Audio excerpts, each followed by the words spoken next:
చెప్తే అర్థం కాదనమాట. అంత ఇదెళ్లిపోయినాయి.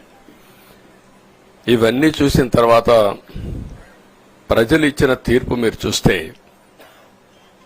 అహంకారం, నియంతృత్వం, విచ్చలవిడితనం, ఏదంటే అది చేస్తాననుకుంటే ప్రజలు క్షమించే పరిస్థితులు లేరు.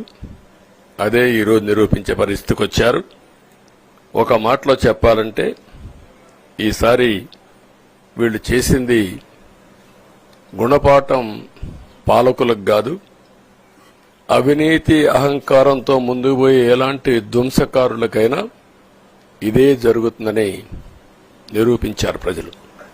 దానికి మనస్ఫూర్తిగా అభినందిస్తున్నా. అదే సమయంలో 5 సంవత్సరాలు మా కార్యకర్తల పడిన ఇబ్బందులు, చాలా మంది స్లీప్లెస్ నైట్స్, కంటి నిండా నిద్రపోని పరిస్థితి.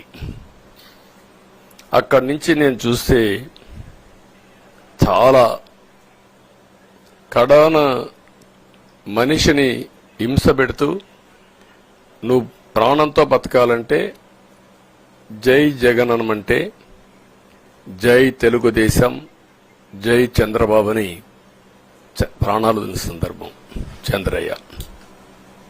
ఇది తలుచుకుంటే ఆ కమిట్మెంటే, ఆ త్యాగాల ఫలితమే ఈరోజు ప్రజాస్వామ్యాన్ని కాపాడుకోగలిగాం.